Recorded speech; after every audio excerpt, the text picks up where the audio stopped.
Hello, मेरा नाम आकाश श्रीवास्तव है। मैं उत्तर प्रदेश से हूँ और हंसते रहो अभय के साथ में मुझे बुलाया गया है, तो आप लोग मेरा स्वागत करें। मैं जानता हूँ मेरा कोई स्वागत नहीं करता, तो मैं खुद ही करा लेता हूँ, ताली वाली बजवा लेता हूँ, जिससे मुझे थोड़ा सा मोटिवेशनल फील होता है। मैं बताने वाला हूँ आपको कि आज का दौर बड़ा बदल गया है। आपके पास इतने ऑप्शन हैं कि आप समझ ही नहीं पाते हैं कौन सा सेलेक्ट करें, कौन सा नहीं सेलेक्ट करें। टीवी देखते हैं तो 20 चैनल है, मोबाइल में रील्स पे रील्स है। हमारा जमाना बिल्कुल अलग था। एक ही टीवी होती थी और बहुत कवर्ड करके रखी होती थी, एकदम कवर के अंदर होती थी। मतलब उसको आप देखते तो लगता बैंक का लॉकर भी इतना सुरक्षित नहीं होगा, अजब सुरक्षित रहेगा। उसके बाद हम लोग उसको देखने जाते थे टीवी, तो सबसे बड़ी दिक्कत थी लाइट चली जाती थी, तो सब लोग जाके जिसके घर पोंछा ओछा लगा रहता था जमीन पे बैठ के देखते थे। उसमें सबसे बड़ी दिक्कत ये आती थी कि अगर बीच में किसी ने धीरे से वायु प्रवाह कर दिया तो वायु प्रवाह मतलब समझ रहे हैं? Yes sir. पादना। तो अब सब एक दूसरे को देखने लगते थे, कौन है जिसने बीच में ऐसा कर दिया। बड़ा बुरा लगता था। और जो उस समय घर का मालिक होता था, जिसके घर में लोग इन्वर्टर से टीवी देख रहे होते थे, उसको ऐसा फील आता था जैसे उसने कभी पाला ही नहीं। कौन है, निकलो यहां से, चले जाते हो कुछ भी खा पी के। अब बताओ, बिना खाए पिए थोड़ी होता है, हर व्यक्ति खाता पीता है।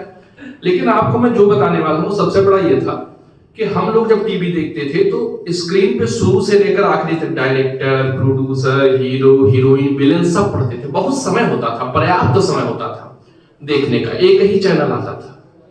आप देख रहे हैं दूरदर्शन और ये है DD1 नेशनल चैनल। आपको कोई ऐड याद है? आजकल जो ऐड आते हैं टीवी पे, नहीं याद है? रील्स नहीं याद है? हमें याद है। आया नया उजाला, 4 बूंदों वाला टन टन। तो इस तरीके से ऐड आते थे, बहुत सारे ऐड आते थे। घड़ी डिटर्जेंट पाउडर पहले इस्तेमाल करें फिर विश्वास करें। तो सारे बच्चों को सब सीरियल के गाने याद हो जाते थे। शक्ति शक्ति शक्तिमान, शक्ति शक्ति शक्तिमान, फूलों में हर शक्ति का वरदान है। और ये ही नहीं, बच्चे छत से कूद भी जाते थे करते हुए प्रैक्टिस, ऐसे चलता रहता था। अच्छा, फिर अगर हम देखें तो हमारी पढ़ाई लिखाई भी बड़ी अलग थी। आपकी पढ़ाई लिखाई आजकल का बच्चा है, जितना 5 किलो का बच्चा है 10 किलो का बैग जा ही नहीं पाता है। पहले ही लगता है बीच में कोबड़ आ गया ऐसे या तो मम्मी लेके बैग जाती है, मम्मी नीचे करके साथ में बच्चे के साथ बैग लेके जाती है। पढ़ाई लिखाई के नाम पे बहुत सारे सब्जेक्ट आ गए, हिंदी, अंग्रेजी, फलाना ढिमाका। हमारे यहाँ बस एक ही सब्जेक्ट था, हिंदी नकल, अंग्रेजी नकल, 2 से 20 तक पढ़ा, यही पढ़ता रहता था। और मास्टर नहीं होता था, अमरीश पुरी होता था। मास्टर को देखते ही 7 जन्मों के पाप एक साथ याद आते थे। हमारे लिए स्कूल ही सारे दुखों का जड़ था। बाहर से दुख की आवश्यकता ही नहीं थी, किसी प्रकार का टेंशन नहीं, स्कूल ही दुख। 2 से 20 तक पहाड़ा याद कराने के लिए डेली लोग मार खाते थे। एक ही सब्जेक्ट में बच्चा परेशान था, पढ़ो। और इसके अलावा एक चीज और स्पेशल होता था, जैसे सैटरडे का दिन है तो गाय पे निबंध सारे बच्चे लिखते थे। गाय के 2 सींग होता है, 2 आंख होता है, और सबसे स्पेशल बात, गाय दूध देती है।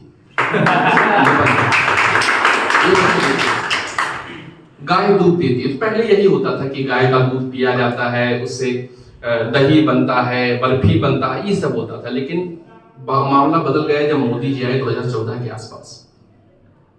रामदेव बाबा आए, उन्होंने नया चीज बता दिया, गाय का मूत्र पिया जाता है। तो निबंध बदल गया। पहले यही होता था, गाय का दूध पिया जाता है, दही पिया जाता है। तो हम लोग नहीं जानते थे, हमें नहीं पता था कि मूत्र भी पिया जाता। पहले इतनी इसका चर्चा नहीं था। तो रामदेव बाबा आए, बोले कि नहीं, गाय का मूत्र पिया जाता है, मोस्ट इंपोर्टेंट। तो सब लोग उसको अब जान गए। अब का बच्चा निबंध लिखता नहीं तो वो जरूर लिखता। लेकिन फिर मोदी जी आए, उन्होंने कहा गाय का मूत्र क्यों, आत्मनिर्भर बनो, आत्मनिर्भर होना चाहिए।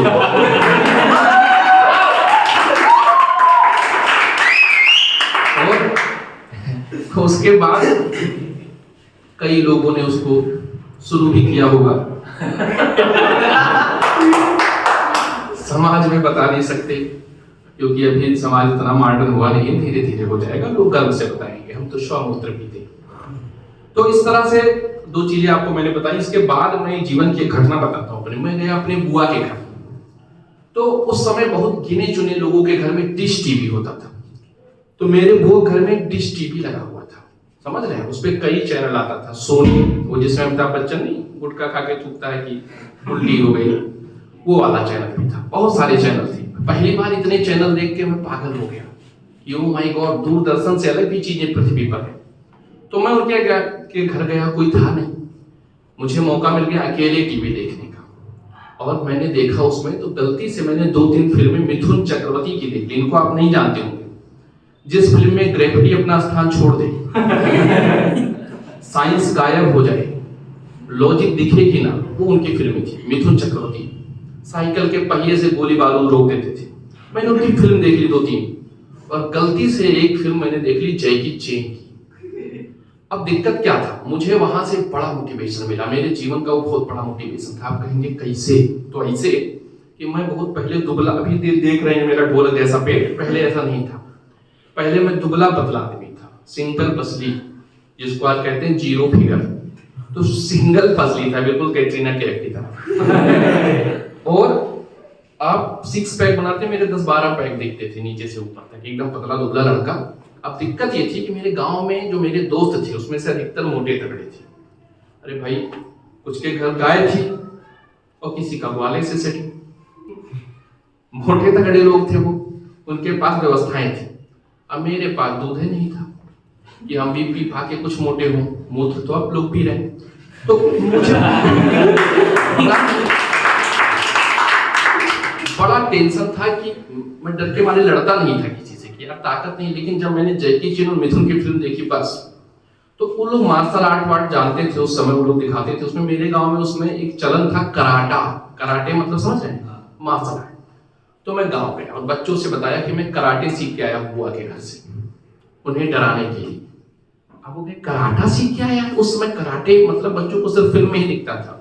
ये जो आज सब घूमते नहीं है फाइट बन के, ये सब नहीं था तब कि कहीं भी जाके सीख लो।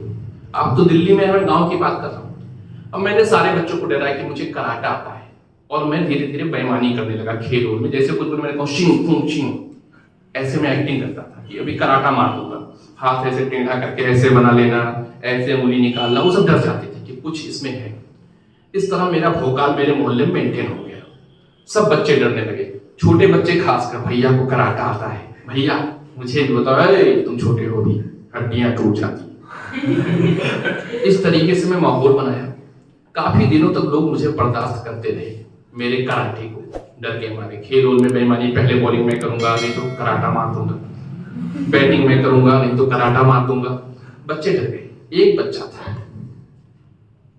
उसका नाम नहीं बोलूंगा, मुस्लिम बच्चा था, छोटा था एज में मेरे, लेकिन पर्सनालिटी उसकी अच्छी थी, मोटा तगड़ा बिल्कुल बाउंसर जैसा। वो थक गया बर्दाश्त करते करते।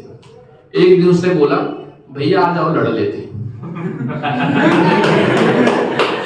मैंने कहा अरे यार क्या बात करते हो, मैं कराटा जानता हूँ। कहा मुझे पता है, मैं इतने दिन से देख देख के थक गया, आप कभी कराटा दिखाई नहीं, आप दिखा दो, आ जाओ। मैंने कहा बच्चे हो तुम अभी? कहा अरे भैया कोई बात नहीं, मैं लड़ूंगा, मैं लड़ लूंगा। मैंने कहा अरे हड्डी पसली टूट जाती है, इधर उधर लग गया फिर दिक्कत। कहा नहीं भैया कोई बात नहीं यार, टूट जाए हड्डी, आज तो मैं लड़ूंगा आपसे। मेरी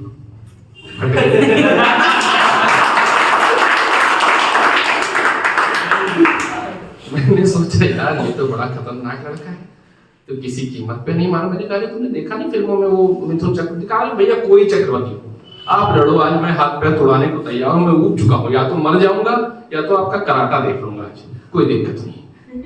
फिर मैंने किसी तरह उसको बहुत मेहनत से किनारे ले गया, कहा बेटा खाओ पियो, ये लो 1 रुपया, एक और लगा के पार्ले जी खा लेना, लड़ाई झगड़ा नहीं करो तुम बच्चे हो। किसी तरह मैं उसको समझाया। जब वो वहां से गया तो मेरे जान में जान आई। उसके बाद से मैंने किसी से नहीं कहा कि मुझे कराटा आता है, ठीक है। तो इस तरीके से बातचीत हुई। अच्छा, आपको एक और बात बताता हूँ। आप तो मेट्रो जाते हैं, आपको कुछ दिखता नहीं है? नहीं, कुछ तो दिखता होगा मेट्रो में। मैं समझ गया आप क्या समझ रहे हैं, मुझे भी दिखता है। कभी कभी मेट्रो में हम जाते हैं तो समझ ही नहीं पाते हैं कि किस चीज के लिए बनाया गया है। यात्रा करने के लिए या रोमांस करने के लिए। अलग अलग टाइप के प्राणी मेट्रो में आते हैं। जिनके पास कोई नहीं, वो अकेले नाचता है वहां कि कोई तो मुझे देखो। हमारे यहाँ ये सब चीज नहीं था। हमारे यहाँ देसी ट्रेन चलती थी, उसमें खिड़की टूटी हुई होती थी कि आराम से गुटखा खा के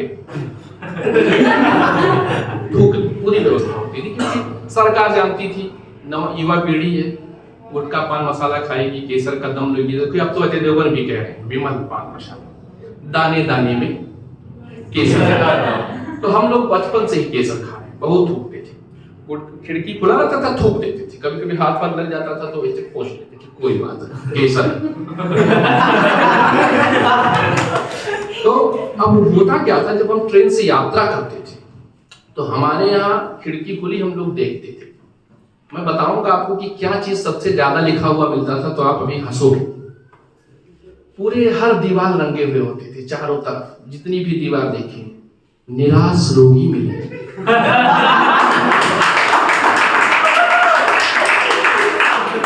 मर्दाना ताकत ले, और जो बीमारी वो एक ही बीमारी होती थी। दुनिया में आज बहुत सारी बीमारियां हैं, किसी को मधुमेह है, शुगर है, डायबिटीज है, हाई ब्लड प्रेशर, ये सब नहीं लिखा रहता था, एक ही बीमारी, बवासीर रोगी मिली। हकीम आलम, मोबाइल नंबर नीचे। और मैं पूरी जिंदगी देखता रहा अपने कॉलेज टाइम से उसका लिखा हुआ, आज तक उसका ऑफिस मुझे नहीं मिला। ससुरा बैठा कहां पे है हकीम आलम। पुरुष उसको बड़ी गंभीरता से देखता था। जब देखता था निराश रोगी मिले, पूरे दीवार रंगे हुए होते थे, हम लोग भी उसको देखते थे। अच्छा हुआ क्या, हमारा बचपन भी बड़ा भयंकर था। लेकिन अब मैं थोड़ी सी घटना आपको बताऊंगा। जब मैं दिल्ली आया, वहां का ट्रेन तो बैठा। अब हमारे लोग दिल्ली बम्बई लोग बहुत कम आते थे पहले, इतना जागरूकता नहीं थी, इंटरनेट नहीं था। हमारे यहाँ इंटरनेट बहुत खतरनाक था। अगर आपको 1 मिनट का रील डाउनलोड करना है तो 4 दिन घूमता ही रहेगा इंटरनेट। ऐसा खतरनाक इंटरनेट कनेक्शन था। हम लोग को कुछ नहीं पता था दिल्ली मुंबई के बारे में।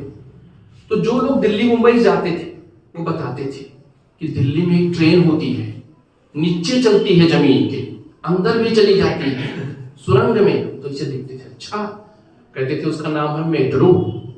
तो हम लोग कहते थे उसमें कैसे, ये टिकट फिकट तुम्हारी सिस्टम नहीं है कि गेट पे लटक लो, ये सब नहीं है। जैसे ट्रेन आएगी एकदम झटके से, आवाज भी नहीं होगा, ऐसे रुकेगी। हम लोग एकदम गंभीरता सुनते थे, कौन सी ट्रेन की बात हुई। झटके से दरवाजा खुलेगा, अगर नहीं घुसे हो तो बीच में फंस के कट जाओगे। तो अब हम लोगों को बड़ा टेंशन था कि दिल्ली जाके मेट्रो बैठेंगे, अगर झटके से नहीं घुसे तो कट जाएंगे। और बताते थे सीढ़ी ऐसे होती है, ऐसे पैर रखे ऊपर जाने लोग, कितने ऊपर गए, ऊपर मतलब सीढ़ी उड़ती है हवा में। तो ये सब बहुत बड़ी बड़ी बातें थी। फिर मैं दिल्ली आया। दिल्ली में आके मेट्रो स्टेशन पे पहुंच के मुझे एक बहुत बड़ा दुख हुआ। इतना साफ स्टेशन कौन रखता है भाई? चारों तरफ साफ सफाई, सुंदर सुंदर, लगी नहीं रहता स्टेशन पे। हमारे यहाँ स्टेशन गजब का होता है, यहाँ थुका हुआ, वहां इधर पानी गिर रहा है, कोई ऊपर ही थूक दिया, तब लगता है ना कि यात्रा करने आए हैं। भीड़ में थोड़ा टेंशन लगता है। दिल्ली में पहुंचा, देखा एकदम सुनसान स्टेशन, खाली 2-4 लड़के लड़कियां दिख रहे थे विशेष कार्यक्रम में व्यस्त। देखा मैंने स्टेशन में, आपके साथ नहीं थी लड़की? मेरे साथ कौन आएगा, हम तो गांव से आए थे, लड़की देख के ही घबरा जाते थे। गांव के लोग ऐसे होते हैं कि देखो वहां पे पढ़ाई अलग होती है, वहां लड़का लड़की साथ नहीं पढ़ते, अलग अलग पढ़ते हैं। और बताया जाता है लड़का अलग लड़की अलग। तो गांव का लड़का अगर शहर आए तो कोई लड़की उसे खाली इतना बोल दे, एक्सक्यूज मी,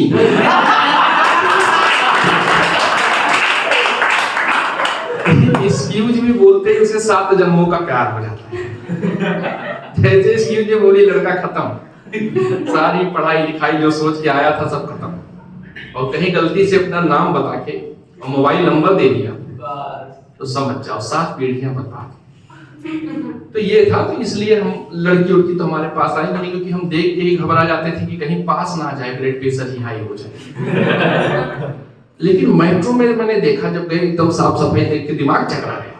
इतना साफ सफाई कौन करता है। सबसे बड़ा दुख जो मेरे साथ थे भाई साहब, उन्होंने बताया गुटखा नहीं अंदर ले जा सकते। मैंने कहा ले, जब केसर की ताकत ही नहीं लगेगी यार।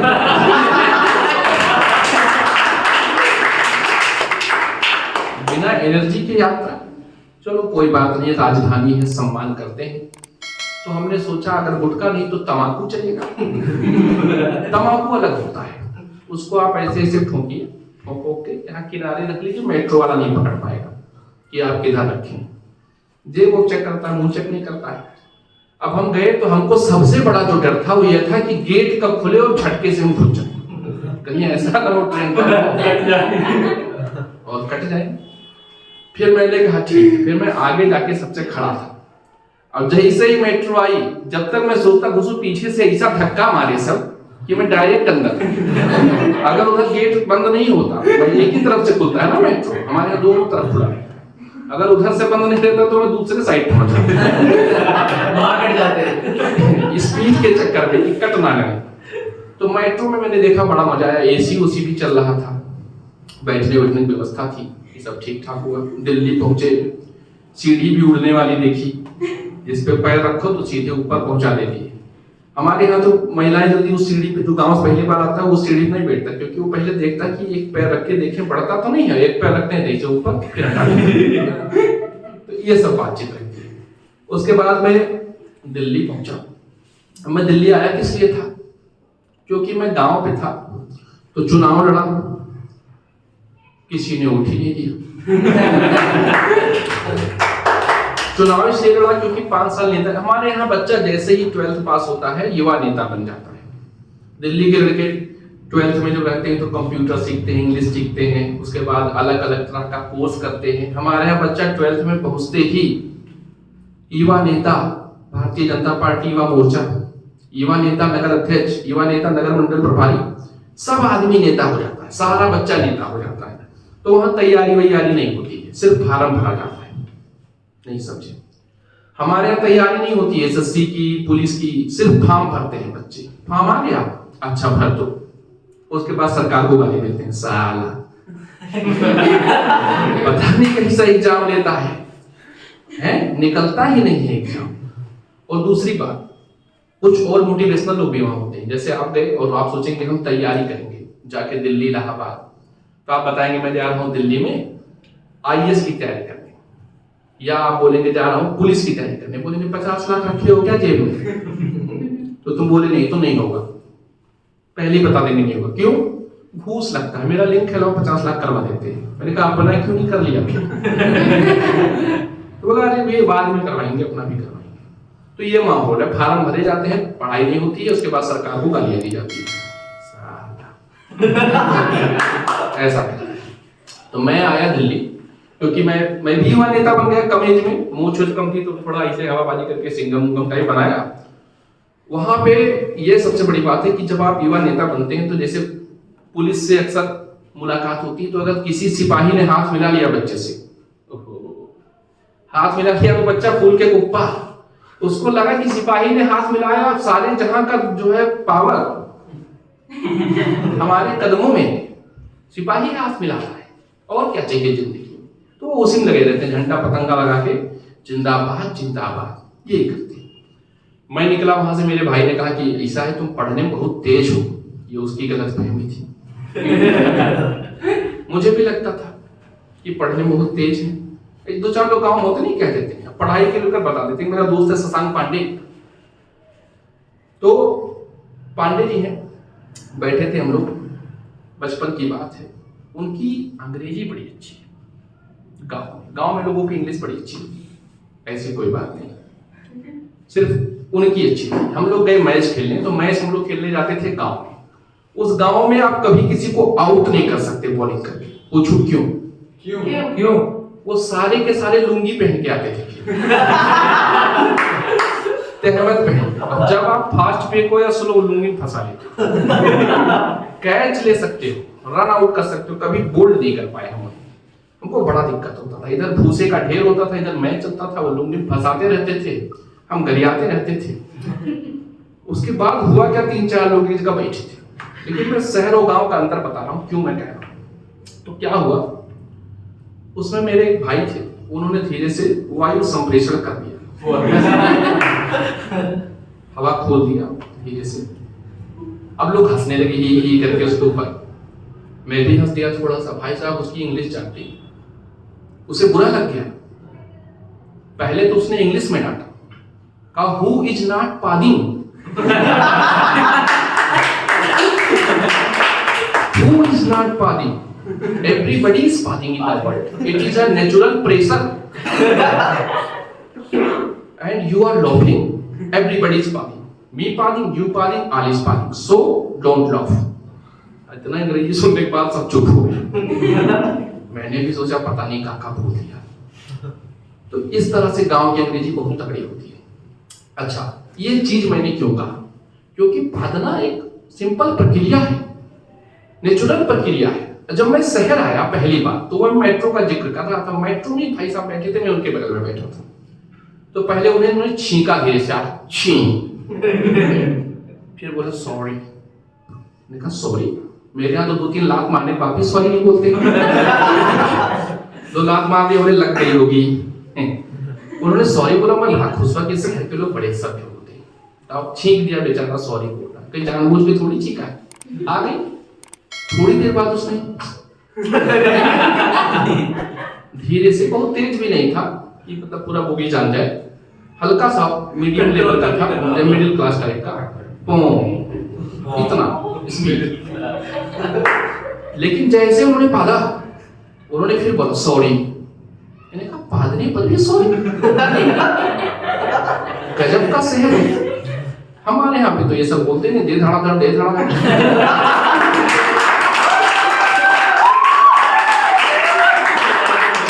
तो मैं सोचा शहर वाले वेस्टर्न कल्चर से बड़े प्रभावित हैं। ये यूरोप के लोग हैं, वेस्टर्न कल्चर।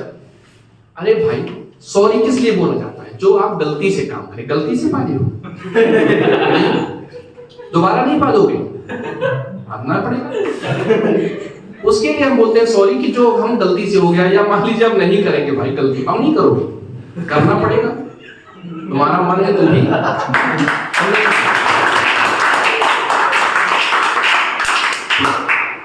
अब यहाँ मैंने देखा एक टीचर भी ऐसे थे, मेरे नाम नहीं लूंगा, उन्होंने भी ऐसे बातचीत करते करते धीरे से छोड़ा और बोला सॉरी। मैंने कहा इसके लिए क्या सॉरी यार, मैं भी करता हूँ, तुम भी करते हो, सब करते हैं, नेचुरल है? अब इसके लिए सॉरी, अगर सॉरी बोलो तो दोबारा मत करना भाई।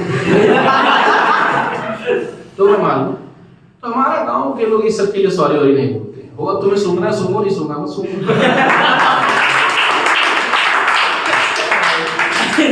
अलग रास्ते चले जाओ। अरे यार, इतना बड़ा रूम है यार, किसी ने छोड़ा तो क्या दिक्कत है, निकल जाएगा, सॉरी क्या मतलब है? तो ये सब चीजें थी गांव और शहर का डिफरेंस। फिर मैं शहर जब पहुंचा मेट्रो से उतर के, अब मुझे आईएएस बनने का शौक चढ़ा। मुझे लगा मैं पढ़ने में बहुत तेज हूँ, भाई ने भी मेरे यही सोच लिया था कि आप बहुत तेज हैं, जोश था मुझे। तो मैंने सोचा क्या बनूं, कौन सी नौकरी, ऐसे सोचा। तो यहाँ नेटवर्क चलता था दिल्ली में। मैंने कहा भाई से गूगल करो नौकरी कौन सी अच्छी होती है। नौकरी थी तो उसमें लिखे आया आईएएस। मैंने कहा ये ठीक लग रहा है, छोटी मोटी नौकरी क्या ही करेंगे, आईएएस बनेंगे हम, आईएएस बनते हैं सीधा। मुझे कुछ पता नहीं था उसके बारे में कि सिलेबस क्या होता है, बुक लिस्ट क्या होती है, तैयारी क्या होती है। मैं सीधे पहुंचा, मैंने कहा किताब की दुकान किधर है? बोला चलो दिखाते हैं। मैं गया वहां पे, दुकान पे पहुंचा, लोग खड़े थे अपनी अपनी बुक ले। मैंने कहा भाई सुनो, वो आईएएस बनने वाली किताब दे दो। उसने मुझे देखा, कहा कौन सी किताब?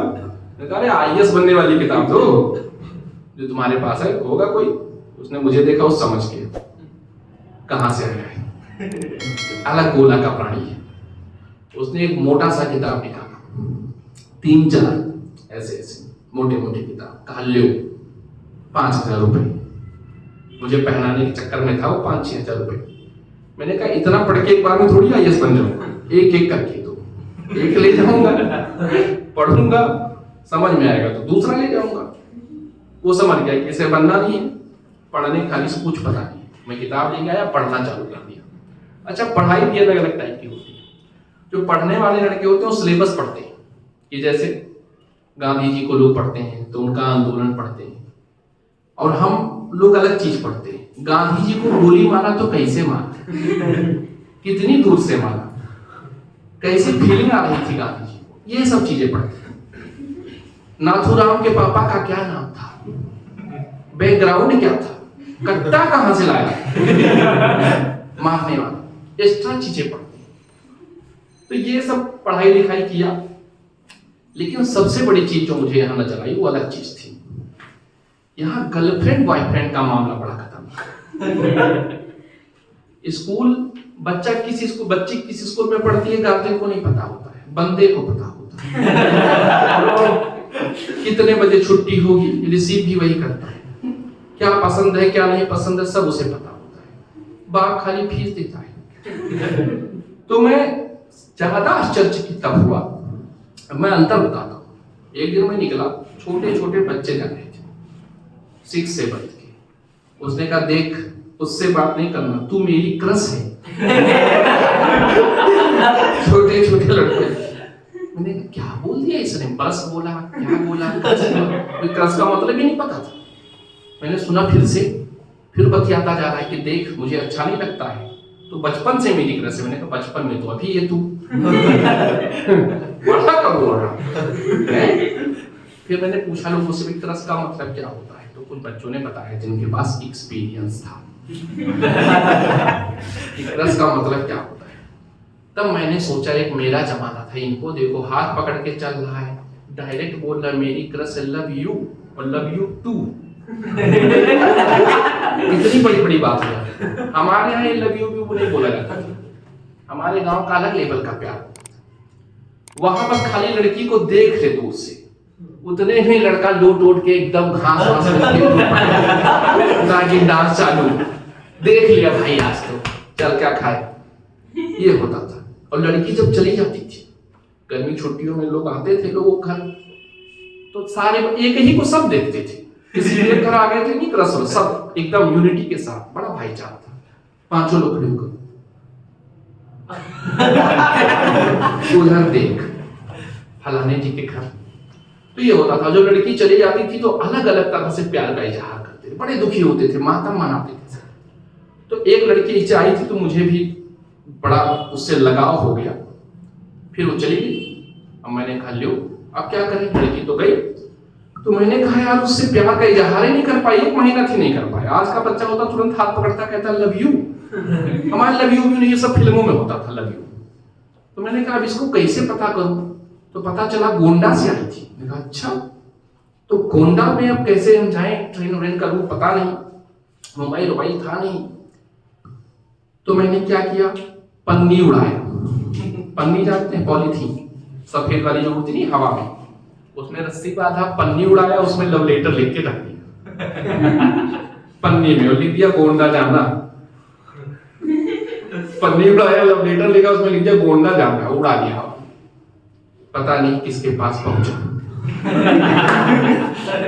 तो इस तरीके से हमारे यहाँ का लव अफेयर होता था। और